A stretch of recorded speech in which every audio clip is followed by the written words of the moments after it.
Acid.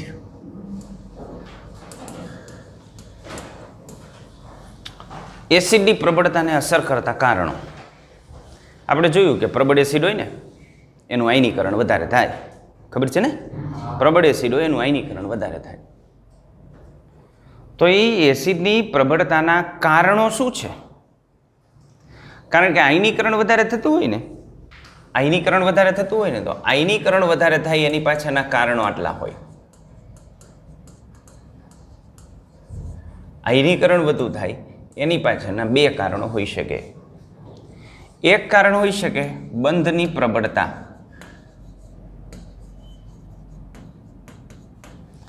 અને બીજું કારણ હોઈ શકે બંધની ધ્રુવીયતા.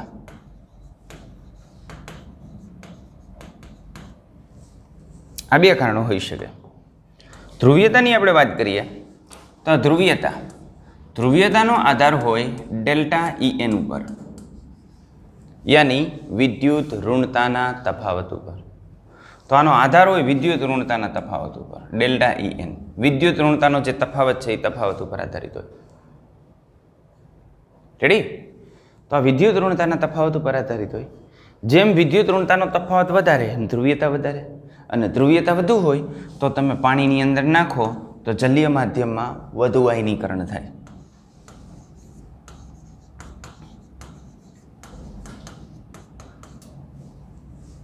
બીજો આધાર હોય બંધની પ્રબળતા ઉપર. માનો કે આપણો એસિડ છે એ છે. હવે જો બંધની પ્રબળતા વધારે હોય ને તો બંધ તોડવો મુશ્કેલ, અને જો બંધ તોડવો મુશ્કેલ તો આયનીકરણ ઓછું.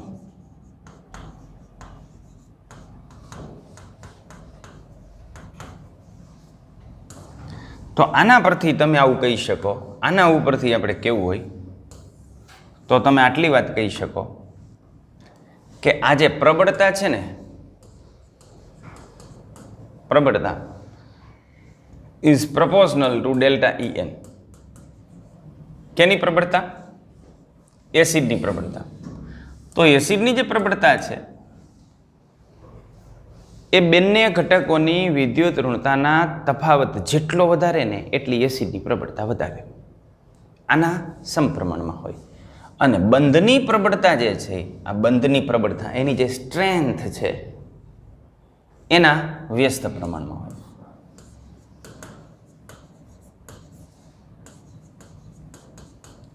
રેડી? આટલી વસ્તુ આપણે કહી શકીએ.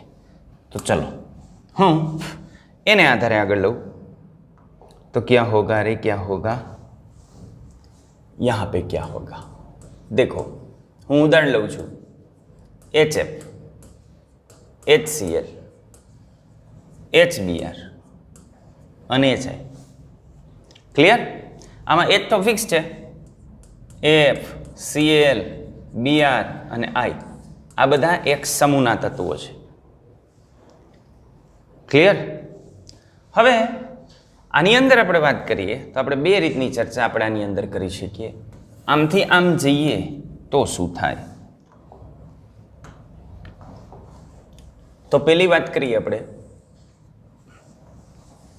વિદ્યુત ઋણતાના તફાવતની. તો જેમ આપણે આમથી આમ જઈએ એમાં HF, HCl, HBr અને HI સૌથી વધારે વિદ્યુત ઋણતા કોની હોય? F ની. બાકી તો H તો ફિક્સ જ છે બધામાં. તો અહીં વિદ્યુત ઋણતાનો તફાવત કેવો હોય? વધારે હોય. તો જેમ આપણે આમથી આમ જઈએ એમ ડેલ્ટા EN ઘટે. તો આ ડેલ્ટા EN ની અંદર ઘટાડો થયો. રેડી? તો આમથી આમ જાઓ એટલે ડેલ્ટા EN માં ઘટાડો થયો. વિદ્યુત ઋણતાનો તફાવત ઘટ્યો. વિદ્યુત ઋણતાનો તફાવત ઘટ્યો તો ધ્રુવીયતા ઘટે. ધ્રુવીયતા ઘટે તો આયનીકરણ ઘટે, અને આયનીકરણ ઘટે તો આને લઈને આપણે કહી શકીએ એસિડિક સ્ટ્રેન્થ, એસિડિક પ્રબળતા ઘટે.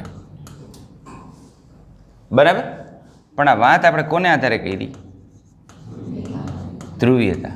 આની અંદર આપણે મધ્યસ્થાનમાં રાખી ધ્રુવીયતા. ધ્રુવીયતાને અનુલક્ષીને આપણે ચર્ચા કરી કે ધ્રુવીયતાને અનુલક્ષીને આવું થાય. રેડી એટલી વાત? તો આ બધી જે ચર્ચા છે એ ધ્રુવીયતાને અનુલક્ષીને છે. હવે આપણે ત્યાંથી આગળ વધીએ. બંધની પ્રબળતાને આધારે આપણે વાત કરીએ. કોને આધારે? બંધની પ્રબળતા. ચાલો, તો જેમ આપણે આમથી આમ જઈએ એમ ઋણાયનનું કદ વધે. જો H તો ફિક્સ છે, F minus, Cl minus, Br minus, I minus. ઋણાયનનું કદ વધે છે. ઋણાયનનું કદ વધે એટલે બોન્ડ લેન્થ વધે. બોન્ડ લેન્થ, બંધ લંબાઈ વધે. બંધ લંબાઈ વધે એટલે બંધન ઉર્જા ઘટે. ઘટે ને? જેમ બંધ લાંબો એમ સરળતાથી તૂટે. એટલે બંધન લંબાઈ વધી એટલે બંધન ઉર્જા ઘટી. અને બંધ ઉર્જા ઘટી તો આયનીકરણ સરળ થાય. આયનીકરણ સરળ, કારણ કે ઝડપથી તૂટે છે એટલે આયનો ઝડપથી ઉત્પન્ન થશે.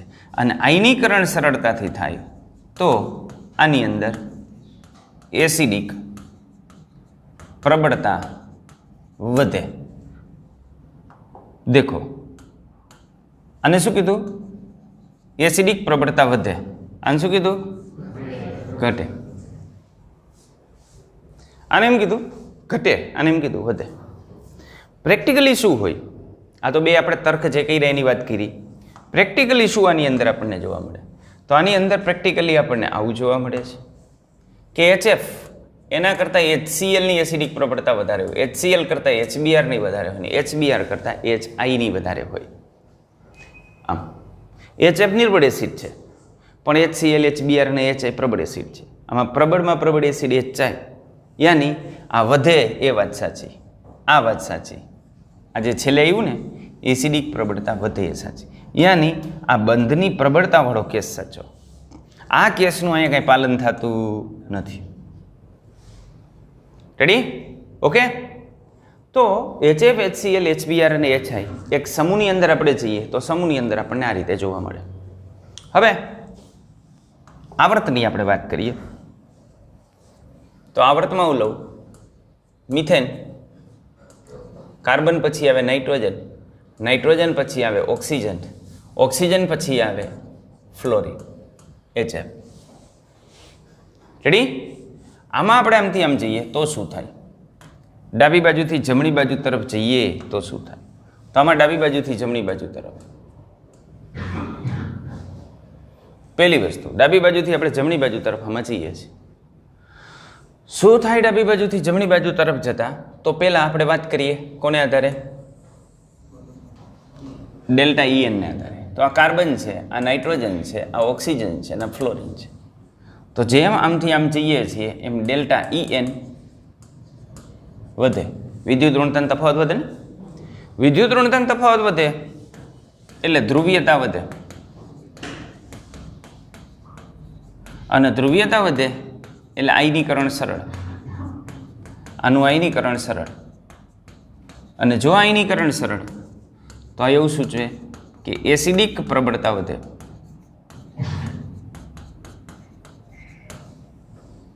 કોને આધારે?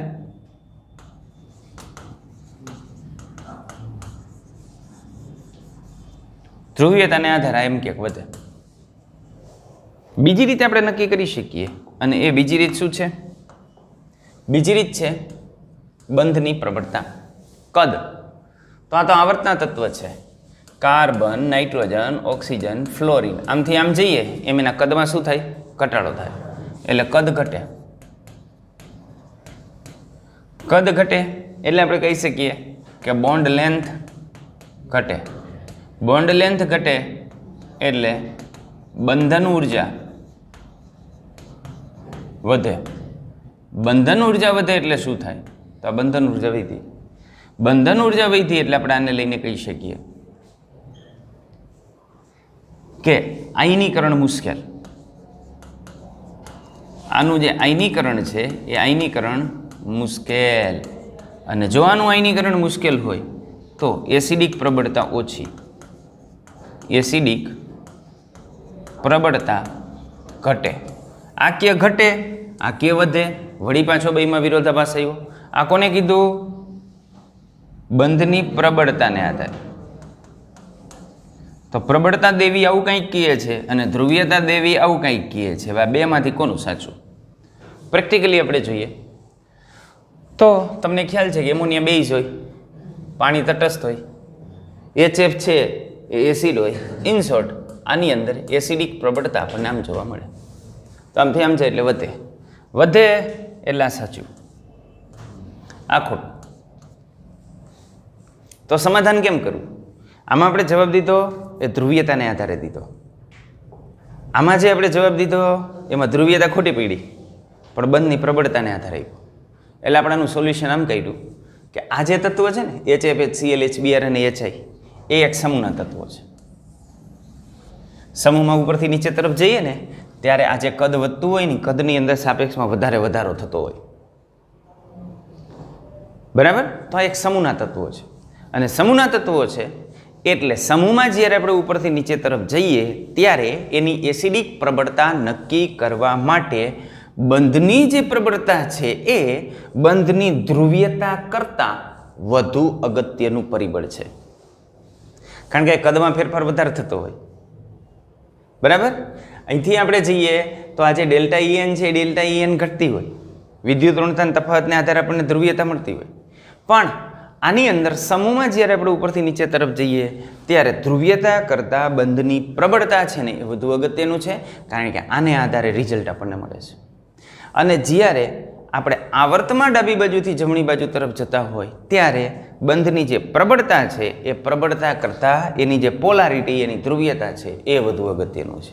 એટલે આને આધારે આ પ્રશ્નનું સોલ્યુશન આપણે એમ કાઢ્યું કે જ્યારે આપણે કોઈ પણ આવર્તમાં ડાબી બાજુથી જમણી બાજુ તરફ જતા હોય ત્યારે એના માટે ધ્રુવીયતા છે એ પ્રબળતા કરતાં વધુ અગત્યનું પરિબળ છે. એટલે બંધની ધ્રુવીયતાને આધારે નક્કી કરવાનું. અને જ્યારે સમૂહમાં આપણે ઉપરથી નીચે તરફ જતા હોય HF, HCl, HBr, HI ત્યારે એની જે ધ્રુવીયતા છે એના કરતાં બંધની પ્રબળતા વધુ અગત્યનું પરિબળ છે. Is that clear?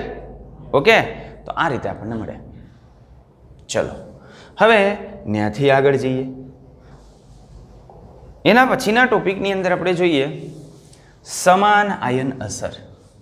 સો સમાન આયન અસર. તો આના પરથી તમને શું લાગે છે?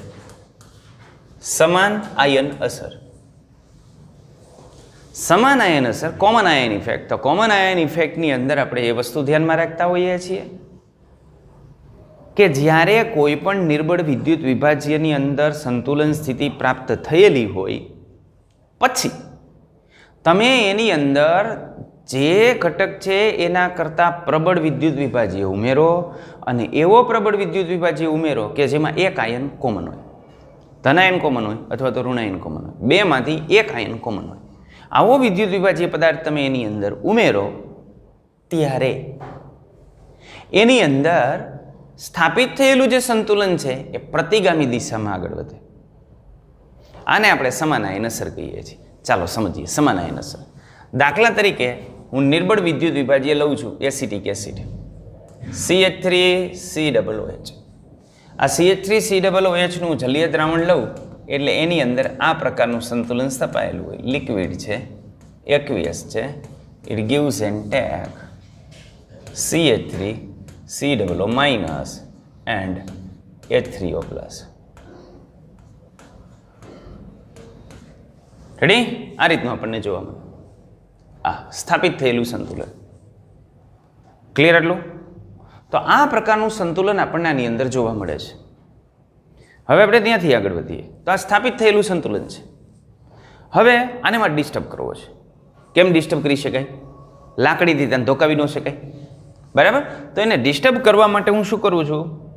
હું આની અંદર એક પ્રબળ વિદ્યુત વિભાજ્ય ઉમેરું. તમને ખ્યાલ છે ને કે આ જે પ્રક્રિયા છે એ પ્રક્રિયા માટે આપણને સંતુલન અચળાંક મળે Kc. Kcની કિંમત આપણને કેમ મળે? આમ મળે. CH3COO માઇનસની સાંદ્રતા ઇન્ટુ H3O પ્લસની સાંદ્રતા ના છેદમાં CH3COOH ની સાંદ્રતા જાણો છો ને, આપકો પતા હે ના? ઓકે, અને તમે જાણો છો કે આ કેસી નું મૂલ્ય અચળ હોય. જ્યાં સુધી તમે તાપમાનમાં ફેરફાર ન કરો ને ત્યાં સુધી કેસી અચળ હોય. સાંદ્રતામાં ફેરફાર કરો તો કેસીના મૂલ્યમાં કાંઈ ફેરફાર થાય નહીં. બરાબર? ચાલો, હવે આની અંદર પ્રબળ વિદ્યુત વિભાજ્ય નાખો. કેવો વિદ્યુત વિભાજ્ય? પ્રબળ. પ્રબળ વિદ્યુત વિભાજ્ય હું લઉં છું CH3COONA. આ પ્રબળ વિદ્યુત વિભાજ્ય અલ્પ પ્રમાણમાં નાખું. અલ્પ પ્રમાણમાં નાખું પણ પ્રબળ વિદ્યુત વિભાજ્ય છે એટલે એનું આયનીકરણ થઈ જાય. એનું આયનીકરણ થવાથી આપણને મળશે CH3COO- અને Na+. તો આયનીકરણ થયું. પણ આના આ આયનીકરણમાં તમે મહેસૂસ કરી શકો કે આ આયન છે ને એ કોમન છે. જો બંનેમાં ઉત્પન્ન થાય છે એટલે આ જે આયન છે ને એ સમાન આયન છે. આને શું કહેવાય? સમાન આયન. એટલે સંતુલન સ્થાપિત થયેલું હતું એમાં તમે સમાન આયન ઉમેરી દીધો અને આ સમાન આયન ઉમેરો એટલે લેસ એટેલરના સિદ્ધાંત પ્રમાણે શું થાય? આની સાંદ્રતા વધી ગઈ. આની સાંદ્રતા વધી ગઈ એટલે સંતુલન તો ડિસ્ટર્બ થઈ ગયું હોય અને આની સાંદ્રતા વધી. રેડી એટલું? બરાબર. પણ કેસીનું મૂલ્ય તો બદલાય નહીં. કેસીનું મૂલ્ય તો અચળ હોય શરૂઆતની સાંદ્રતાથી. એટલે કેસીનું મૂલ્ય અચળ રાખવા માટે આને પાછું શું કરવું પડે? આની સાંદ્રતા ઘટાડવી પડે અને એની ઘટાડે તો સાથે સાથે આની ઘટે અને આની વધે. તો પાછું શું થાય? એસિટિક એસિડ ઉત્પન્ન થાય. એટલે એની સાંદ્રતા ઘટાડવા માટે એને શું કરવું પડે? તો આ રિએક્શન પાછું કરવું પડે લેસ એટેલના પ્રિન્સિપલ પ્રમાણે. રેડી? ઓકે. અને જો આ પાછું કરે તો અહીં H3O+ આયનની સાંદ્રતામાં શું થાય? ઘટાડો. H3O+ આયનની સાંદ્રતામાં ઘટાડો થાય તો અહીં H3O+ આયનની સાંદ્રતા ઘટી તો pH વધી. pH નું મૂલ્ય શું થાય? વધે. રેડી? તો અહીં pH ના મૂલ્યની અંદર વધારો થશે. આ રીતની ઘટનાની અંદર આપણને જોવા મળશે. તો અહીં શું થયું? તો નિર્બળ વિદ્યુત વિભાજ્યમાં આ પ્રકારનું સંતુલન સ્થપાયેલું હતું. એ સ્થાપિત થયેલા સંતુલનની અંદર સમાન આયન ધરાવતો અન્ય પ્રબળ વિદ્યુત વિભાજ્ય પદાર્થ ઉમેર્યો. આ કેવો છે? પ્રબળ વિદ્યુત વિભાજ્ય. પ્રબળ એટલા માટે કે એનું આયનીકરણ થઈ જાય. તો જો અન્ય પ્રબળ વિદ્યુત વિભાજ્ય પદાર્થ આપણે એની અંદર ઉમેરીએ તો આ સ્થાપિત થયેલું સંતુલન છે એમાં વિક્ષેપ ઉત્પન્ન થાય અને એમાં વિક્ષેપ ઉત્પન્ન થાય તો પુનઃ સંતુલન પ્રાપ્ત કરવા માટે સંતુલન પ્રતિગામી દિશામાં આગળ વધે છે. આ અસરને સમાન આયન અસર કહેવાય. શું કહેવાય ને? સમાન આયન અસર. આ તમને ખબર પડી પાછું કેમ વળ્યું? કેસીના આધારે આ ઇન્સ્ટન્ટ વધી ગયું એટલે કેસીનું મૂલ્ય વધી ગયું હોય. ઇન શોર્ટ કેસી તો આપણે અચળ હોય, ક્યુસીનું મૂલ્ય વધી ગયું હોય અને કેસી કરતાં ક્યુસીનું મૂલ્ય વધી જાય તો કમબેક કમબેક કમબેક એટલે ઉપરનું સંતુલન પાછું વળે. કોને લઈને વળ્યું? આને લઈને. એ કોણ છે? સમાન આયન. એટલે આ જે અસર છે એને શું કહેવાય? સમાન આયન અસર કહેવાય. બરાબર? તો આ થઈ સમાન આયન અસર. તો સમાન આયન અસરમાં અહીં આ જ ચાલે? બીજું નાખીએ તો ન ચાલે? અરે ચાલે ને. દોડે. ચાલવાની કઈ વાત કરો છો? ભાગે. ચાલો દાખલા તરીકે જુઓ. CH3COOH H2O. આને આપણે પાણીમાં નાખીએ એટલે આ રીતે સંતુલન સ્થપાય. CH3COO- and H3O+. રાઈટ? હવે આની અંદર હું HCl ઉમેરું. HCl પ્રબળ વિદ્યુત વિભાજ્ય એટલે અહીંથી ઉત્પન્ન થાય Cl- ને અહીંથી ઉત્પન્ન થાય H3O+. દેખો H3O+ ની સાંદ્રતા વધી ગઈ અને H3O+ આયનની સાંદ્રતા વધે તો પણ સમાન આયન અસરને લઈને આ કઈ બાજુ પાછું વળે? પ્રતિગામી દિશામાં. આ અસરને શું કહેવાય? સમાન આયન અસર. શું? પ્રતિગામી આવે. આમ જાય તો પુરોગામી. એટલે પ્રક્રિયા પ્રતિગામી ડાયરેક્શનની અંદર આગળ વધી. આ પ્રતિગામી ડાયરેક્શનમાં આગળ વધી. રેડી? આ અસરને સમાન આયન અસર કહેવાય. કોણ ઉમેરવાનું? ધનાયન અથવા ઋણાયન સમાન હોય એવો પ્રબળ વિદ્યુત વિભાજ્ય પદાર્થ ઉમેરવાનો. કાં ધનાયન સમાન હોવો જોઈએ કાં ઋણાયન સમાન હોવો જોઈએ. તો ધનાયન અથવા ઋણાયન સમાન હોય ને એવો પ્રબળ વિદ્યુત વિભાજ્ય પદાર્થ તમારે એની અંદર ઉમેરવાનો અને એ વિદ્યુત વિભાજ્ય પદાર્થ ઉમેરો એટલે સંતુલન ઉપર આ રીતની અસર આપણને જોવા મળે. ક્લિયર એટલું? ઓકે, સમજાણી એટલી વાત? તો આ રીતનો ફેરફાર આપણને આની અંદર જોવા મળશે. તો આને કહેવાય સમાન આયન અસર. ક્લિયર? આ સમાન આયન અસરનો ઉપયોગ આપણે સેપોનિફિકેશનમાં પણ કરીએ છીએ. સાબુનીકરણ પ્રક્રિયા RCOO સાબુનું જ્યારે ઉક્ષેપણ થતું હોય ને ત્યારે એમાં આમ હોય RCOO માઇનસ અને Na પ્લસ. આને કહેવાય દ્રાવ્ય ક્ષાર, આને કહેવાય અદ્રાવ્ય ક્ષાર. આમ બરાબર. પણ વધારે પ્રમાણમાં તમારે સાબુ આની અંદર જોતો હોય તો તમારે શું કરવાનું? આની અંદર મીઠું ઉમેરવાનું. આની અંદર મીઠું ઉમેરો એટલે મીઠું જે છે એ પ્રબળ વિદ્યુત વિભાજ્ય તરીકે વર્તે, એટલે એમાંથી ઉત્પન્ન થઈ જાય Na પ્લસ. અને જો એમાંથી Na પ્લસ ઉત્પન્ન થઈ થાય, Na પ્લસની સાંદ્રતા વધી એટલે એની સાંદ્રતા ઘટાડવા માટે પ્રક્રિયા પ્રતિગામી દિશામાં આગળ વધે, એટલે અદ્રાવ્ય સાબુ આપણને વધારે મળે. ઇન શોર્ટ, આ સમાન આયન અસરથી શું થાય? તો આ જે સમાન આયન અસર છે એનાથી નિર્બળ વિદ્યુત વિભાજ્યની સાંદ્રતા વધે, નિર્બળ વિદ્યુત વિભાજ્યનું આયનીકરણ ઘટે. શું નોંધી રાખવાનું? સમાન આયન અસરથી આ નિર્બળ વિદ્યુત વિભાજ્ય પદાર્થ છે એની દ્રાવ્યતા ઘટે, કારણ કે દ્રાવ્યથી પાછું આવ્યું, દ્રાવ્યતા ઘટે, અને એની સાંદ્રતામાં શું થાય? આની સાંદ્રતામાં વધારો થાય, પણ એના આયનીકરણમાં શું થાય? ઘટાડો. રેડી? એટલાનું આયનીકરણ ઘટાડે અને સાથે દ્રાવ્યતા પણ ઘટાડે. એટલે અવિયોજિત જે ઘટક છે ને એની સાંદ્રતા વધશે. અવિયોજિત, આને આપણે વિયોજિત કહેશું અને અવિયોજિત કહેશું. સેમ વે અહીંયા આ જે છે CH3COO માઇનસ અને H3O પ્લસ, એમાં H3O plus common ion effect લાગુ પડે છે, એટલે એસિટેટ આયનની અહીંયા જે સાંદ્રતા છે એના કરતાં સાંદ્રતા નવા સંતુલને ઘટશે અને અવિયોજિત એસિટિક એસિડનું પ્રમાણ પણ વધશે. રેડી? તો આ રીતે આપણને સમાન આયન અસર જોવા મળે. ક્લિયર આટલું? ઓકે. સમાન આયન અસરનો આપણે એક દાખલો જોઈ લઈએ તો આ વસ્તુ વધારે દ્રઢ થઈ જાય. ચાલો, દાખલો સમાન આયન અસરનો 0.05 મોલર CH3COOH ના જલીય દ્રાવણની pH ગણો. આની pH ગણો. તેમાં 0.1 મોલર CH3COO ને ઉમેરતા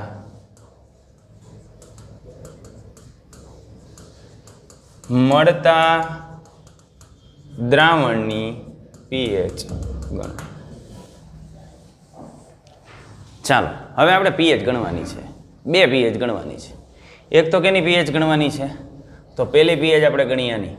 બરાબર? તો પહેલામાં આપણે pH નિપટાવી દઈએ. પહેલો કેસ 0.05 મોલર CH3COOH. આની pH ગણીએ. તો આની pH ગણતા તમને આવડે છે? pH માટે શેની જરૂર પડે? Ka ની. તો એનો Ka આપણે જાણીએ છીએ, અથવા તમને આપેલો છે 1.75 × 10⁻⁵. Ka તમને આપી દીધો છે, એવું સમજી લ્યો. ચલો, તો આની pH આપણે ગણવી હોય તો pH માટે આપણે પહેલાં શું લખીએ છીએ? નિર્બળ એસિડ માટે ઉત્પન્ન થતા H3O પ્લસ આયનની સાંદ્રતા is equal two √K × C. K 1.75 × 10⁻⁵ અને C 5 × 10⁻². એટલે 17.5 × 5 કરો. 17.5 × 5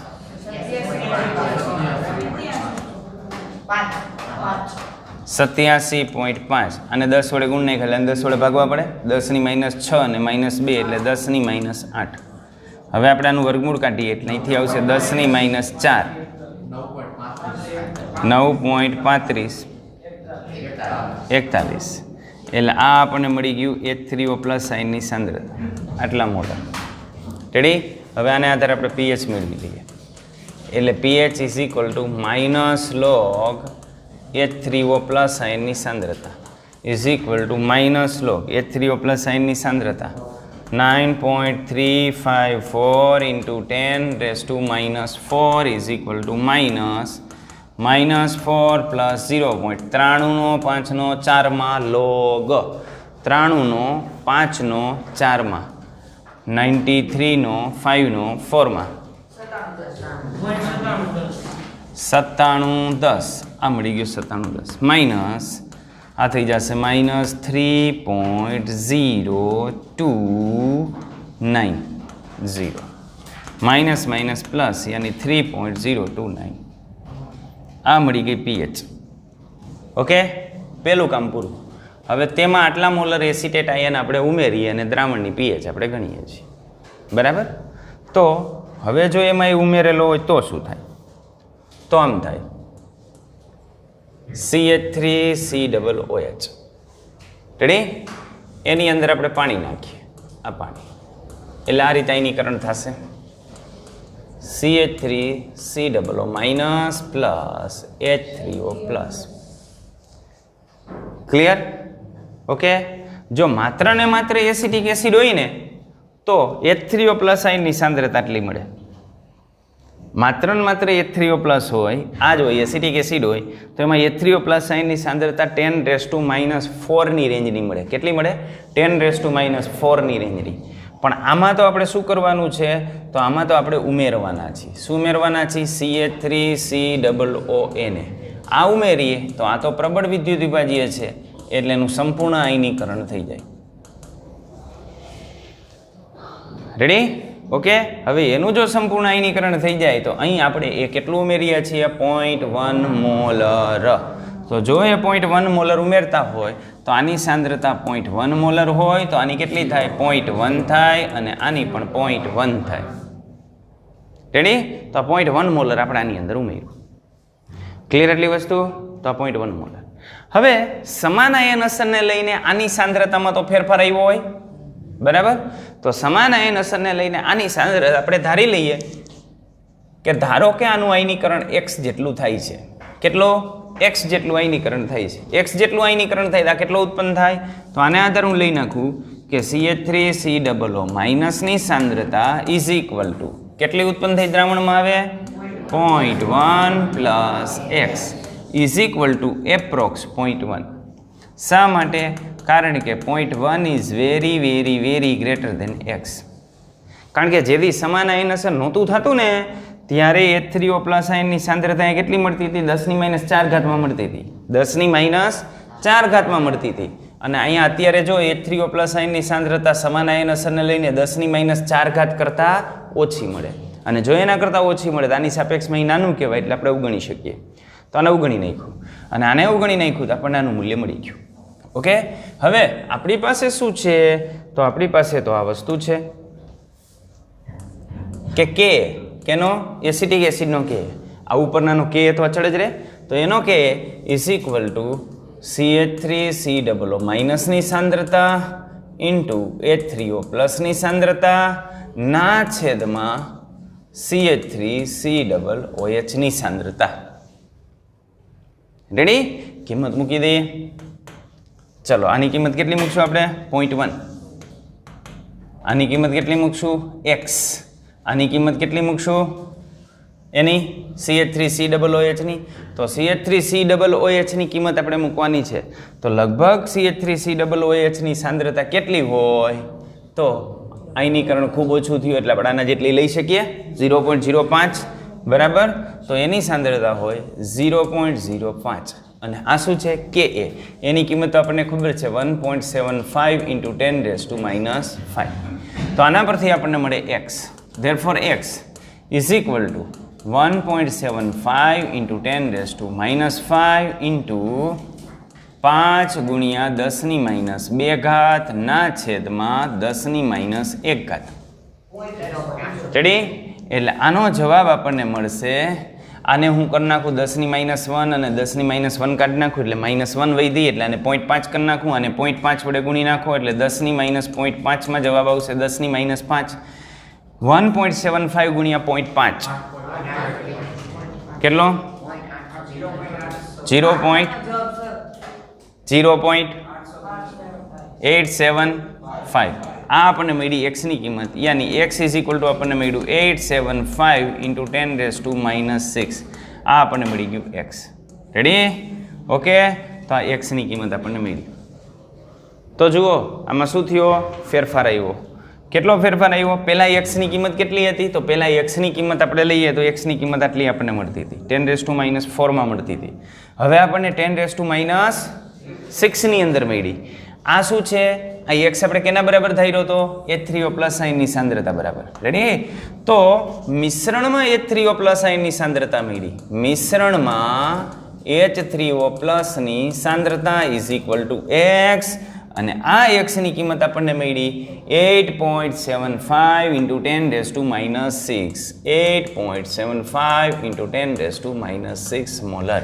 હવે આપણે pH, તો મિશ્રણની pH is equal to -log H3O+ ની સાંદ્રતા is equal to -log 8.75 × 10⁻⁶ is equal to -6 plus 0.87 નો 50માં 87 નો 5માં લોગ જુઓ, 94 એટલે આનું મૂલ્ય આપણને મળશે +5.058. તો આ પીએચની કિંમત આટલી મળી. પહેલાં શરૂઆતમાં પીએચની કિંમત કેટલી હતી? તો શરૂઆતમાં પીએચની કિંમત આપણને મળી હતી 3.029. પછી આપણે એની અંદર આ ઉમેરો એટલે પીએચના મૂલ્યમાં શું થયો? વધારો. H3O+ આયનની સાંદ્રતામાં શું થયો? ઘટાડો.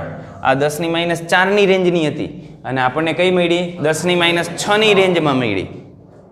બરાબર? એટલે એસિડ H3O+ આયનની સાંદ્રતામાં ઘટાડો થયો અને સામે પીએચની અંદર શું થયો? તો પીએચની અંદર વધારો થયો. તો સમાન આયન અસરનો એ જ ગુણધર્મ છે ને કે H3O+ આયન હોય એટલે સમાન આયન અસરની અંદર H3O+ આયનની સાંદ્રતા ઘટે અને પીએચની સાંદ્રતા, પીએચનું મૂલ્ય વધે. તો આ રીતનું આપણને આની અંદર જોવા મળે. જો શું હતું, શું એ તમને ખ્યાલ આવ્યો? આખા પ્રશ્નની અંદર ખબર પડી કે પહેલાં આપણી પાસે આમાં એસિટિક એસિડ હતું, એની પીએચ તમારું મેળવી લેવાની છે કે આની પીએચ કેટલી છે. બરાબર? પછી જો એની અંદર આપણે કોઈ પણ પદાર્થ ઉમેરતા હોય તો એ પદાર્થ આપણે એની અંદર ઉમેર્યો. બરાબર? અથવા તો માનો કે એને મિશ્ર કરીને દીધો છે કે આની અંદર હવે આની સાંદ્રતા આટલી છે અને આની સાંદ્રતા આટલી છે, તો ત્યારે એની પીએચમાં જે ફેરફાર થાય છે એ ફેરફાર આપણે મેળવવાનો છે. ક્લિયર આટલી વસ્તુ? ઓકે. તો પીએચમાં આપણે આ રીતે ફેરફાર મેળવી શકીએ. ચાલો ત્યાંથી આપણે આગળ જઈએ. એક દાખલા ઓર. હવે પ્રોપરલી આપણે દાખલો ગણીએ છીએ કે વાસ્તવમાં દાખલો કેવી રીતે કરવો પડે. આમાં કેટલીક વસ્તુ હિડન હતી. બરાબર? હવે આપણે એ જોઈએ. તો જુઓ, 0.01 મોલર CH3COOH ના 1 લિટર જલીય દ્રાવણમાં 1 લિટર જલીય દ્રાવણમાં 1 લિટર જલીય દ્રાવણમાં, તો આનું 1 લિટર આપણે જલીય દ્રાવણ લીધું. જલીય દ્રાવણમાં 0.5 ગ્રામ CH3COOH ને ઉમેરતા તેની પીએચમાં થતો ફેરફાર ગણો. ઉમેરતા તેની પીએચમાં થતો ફેરફાર ગણો. પીએચમાં થતો ફેરફાર ગણવાનો કીધો છે એટલે પહેલાં તમારાની પીએચ ગણી લેવી પડશે. અને નિર્બળ એસિડની પીએચ ગણવી હોય એટલે એને કે આપવો પડે. તો કે છે 1.75 × 10⁻⁵. હાલો મળી જાય. બરાબર? રેડી? પછી આ પ્રોપર મેથડ છે. આમાં તમારે હવે સોલિડ પદાર્થ નાખવાનો છે, કારણ કે સોલિડ પદાર્થ નાખો ને એટલે એના કદમાં કાંઈ ફેરફાર થાય નહીં. એટલે પહેલાં તમારે આની મોલારિટી મેળવી લેવાની. કેટલા મોલર દ્રાવણ બનશે? સમજાય છે વાત? રેડી? તો આ 0.5 ગ્રામ તમે એની અંદર સોડિયમ એસિટેટ નાખો છો એટલે એનું કાંઈક મોલર દ્રાવણ બનશે ને, કારણ કે અહીં પાત્રનું એ દ્રાવણનું કદ કેટલું આપ્યું છે? 1 લિટર. એટલે એની મોલારિટી મેળવી લેવાની અને એ જે મોલારિટી મળે એ આગળ આપણે દાખલામાં જે મોલારિટી આપી હતી એની જગ્યાએ વાપરવાની. એટલે આ પ્રોપર મેથડ છે આ રીતે. અને જો તમે એમાં એવું સમજો, આગળની રકમમાં તમે એવું સમજો કે આ દ્રાવણ છે ને એની અંદર 1 મોલર વાળું ઉમેરો છો તો કદમાં વધારો ન થાય, અને કદમાં વધારો થાય તો વળી પાછી સાંદ્રતા બદલાય. બરાબર? એટલે ઇનિશિયલ લેવલની અંદર આપણે માત્ર સમજવા પૂરતું લીધું હતું. એટલે ત્યાં તમારે એ કંઈ વિચારવાનું નથી. ત્યાં તમારે એવું વિચારવાનું છે કે આની અંદર 1 સોડિયમ એસિટેટ ઉમેરે છે, જેને લઈને એની અંદર જે દ્રાવણ છે એમાં એની મોલારિટી આટલી થાય છે. આવું સમજીને તમારી દાખલો ગણવાનો છે. રેડી? બાકી આ હવે જે રકમ છે ને એ રકમ પ્રોપર રકમ છે. આ રીતે એને આપવું જોઈએ. કારણ કે આ પદાર્થની અંદર ઉમેરે તો આના કદમાં કાંઈ ફેરફાર ન થાય. એટલે સાંદ્રતામાં જે ફેરફાર આવશે એના આયનીકરણમાં જે ફેરફાર આવશે એ માત્ર ને માત્ર સમાન આયન અસરથી આવશે. ગણી શકો? રેડી? પહેલાંની મોલારિટી મેળવી લેવાની. મોલારિટી મેળવતા આવડે ને? મોલારિટી ઇઝ ઇક્વલ ટુ વજન ગુણ્યા 1000 ના છેદમાં અણુભાર ગુણ્યા VML. બરાબર? એટલે મોલારિટી મળી ગઈ. અને આ મોલારિટીનો ઉપયોગ કરી અને દાખલો કરી નાખવાનો. ક્લિયર? ઓકે, ચાલો અહીંયા રાખીએ છીએ.